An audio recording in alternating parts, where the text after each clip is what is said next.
बिस्मिल्लाहिर्रहमानिर्रहीम। अस्सलामुअलैकुम। इल्म की बात चैनल देखने वालों को राव कमर रिजवान नई वीडियो में खुशामदीद कहता है। दोस्तों, रमज़ान शुरू होने के साथ साथ तरबूज भी मार्केट में आ चुका है और याद रहे कि तरबूज इफ्तार में वाफर मिकदार में इस्तेमाल होने वाला फल है। और अगर ये कहा जाए कि हमारे मुल्क में तरबूज के बगैर इफ्तार को अधूरा समझा जाता है तो ये गलत ना होगा। क्या अमीर क्या गरीब सभी लोग इफ्तारी में तरबूज इस्तेमाल करते हैं। तरबूज को गर्मियों की सौगात भी कहा जाता है, जो इंसान को गर्मी के मौसम में ठंडक का एहसास दिलाता है। याद रहे कि तरबूज को इस्तेमाल करने के बहुत फवायद हैं, इसीलिए इसका इस्तेमाल तो जरूर करना चाहिए, लेकिन इसके इस्तेमाल में एहतियात भी बहुत जरूरी है, ताकि कहीं ऐसा ना हो कि बजाय इसके फवायद हासिल करने के हमें किसी नुकसान का सामना करना पड़ जाए। आज की वीडियो में हम आपको ये एहतियात भी बताएंगे, इस फल के क्या फवायद हैं ये भी बताएंगे, और साथ में ये भी बताएंगे कि आया इस फल को आप सल्लल्लाहु अलैहि वसल्लम ने तनावुल फरमाया या नहीं। अगर हाँ,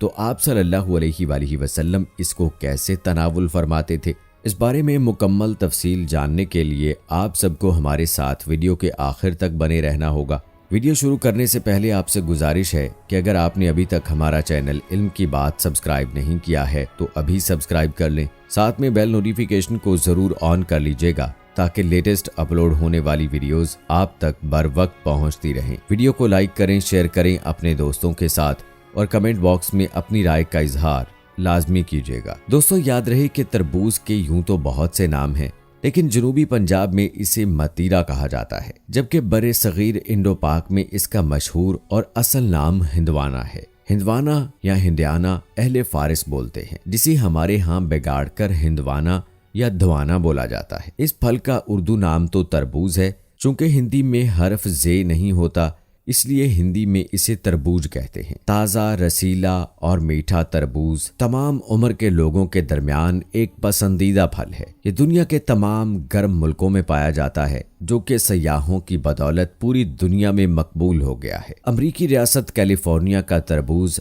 अपनी सुर्खी और हलावत में मशहूर है। इसके अलावा मशरिक़ वुस्ता के अरब ममालिक में पाया जाता है और हिंदो पाकिस्तान में आम मिलता है। आजकल पाकिस्तान में चीन के दरामदी बीज से छोटे छोटे हुजम के ऐसे तरबूज कसरत से पैदा हो रहे हैं जो लजीज भी होते हैं। जैसा कि पहले भी जिक्र हो चुका है कि यही तरबूज रमजान में इफ्तार की जीनत भी बनता है और कसरत से इफ्तारी में इस्तेमाल भी किया जाता है। याद रहे कि तरबूज मिजाज के एतबार से सर्द होता है। अल्लाह ताला ने इसकी हिफाजत के लिए इसका ऊपर का छिलका निहायत मोटा रखा है ताकि ये फल मौसम की गर्मी से महफूज रहे। कहते हैं कि रेतले इलाकों का तरबूज ज्यादा मीठा होता है।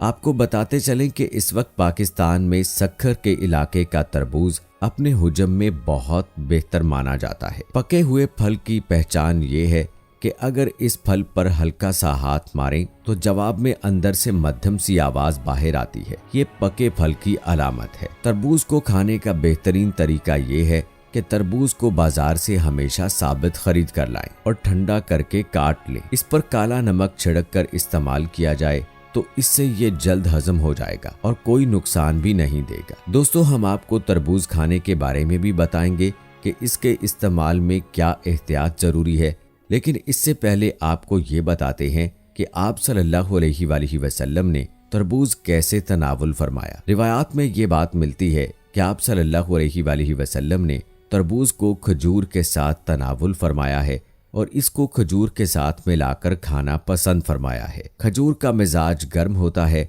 और तरबूज का मिजाज ठंडा होता है। इस तरह ये जिस्म में एतदाल पैदा करता है। आप सल्लल्लाहु अलैहि वसल्लम से खजूर के साथ दूसरी चीजें मिलाकर खाना भी मरवी है, मसलन खजूर और मक्खन, खजूर और खरबूजा, खजूर और तरबूज, खजूर और ककड़ी। रसूलुल्लाह सल्लल्लाहु अलैहि वसल्लम ने खजूर को बेहद पसंद फरमाया है। आप सल्लल्लाहु अलैहि वसल्लम इसी से रोजा इफ्तार करने को पसंद फरमाते थे। आप सल्लल्लाहु अलैहि वसल्लम ने फरमाया, खजूर में हर बीमारी की शिफा मौजूद है। मुसलमान रोजा खजूर के साथ ही इफ्तार करने को तरजीह देते हैं, क्योंकि ये हमारे प्यारे नबी सल्लल्लाहु अलैहि वसल्लम का पसंदीदा फल और सुन्नत है। खजूर रमजानुल मुबारक में इस्तेमाल होने वाला सबसे पसंदीदा फल है।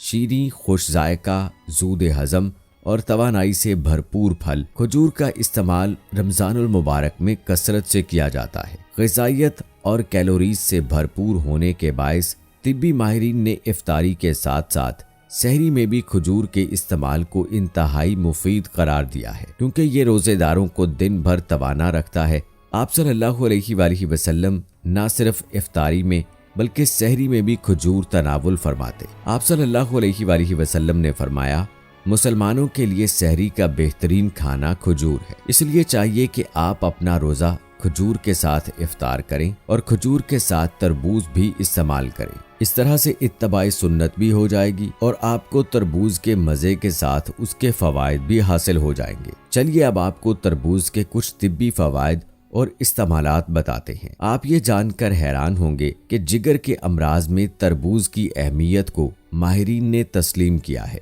जिगर का ठीक तौर पर काम ना करना, जिगर बढ़ जाना, जिगर में गर्मी का पैदा हो जाना, यरकान जैसे मूजी मर्ज में रंग का जर्द हो जाना, जिस्म का गर्म रहना, हाथ पांव में से गर्मी या सीख निकलना, इन तमाम अमराज में तरबूज के 250 मिलीलीटर जूस में 50 मिलीलीटर सिरका मिलाकर दिन में 2 से 3 मरतबा इस्तेमाल करने से बहुत फायदा होता है। दोस्तों, जैसा कि आप जानते हैं कि गर्मी के मौसम में तर और खुश्क खारिश दोनों में इजाफा हो जाता है, जिसकी वजह से मरीज बहुत परेशान हो जाते हैं। इस सिलसिले में तरबूज का जूस 1 लीटर लेकर उसमें 100 ग्राम इमली को चंद घंटे भिगो दें, फिर उसे किसी बारीक कपड़े में से छान लें और ये पानी बर्तन में निकाल लें। ये पानी तमाम दिन वक्फे से इस्तेमाल करने से खारिश खत्म हो जाती है। इसी तरह से जिन लोगों का खून गाढ़ा हो गया हो और ब्लड प्रेशर की शिकायत में मुब्तला हों, तो उनके लिए तरबूज अपने मिजाज की वजह से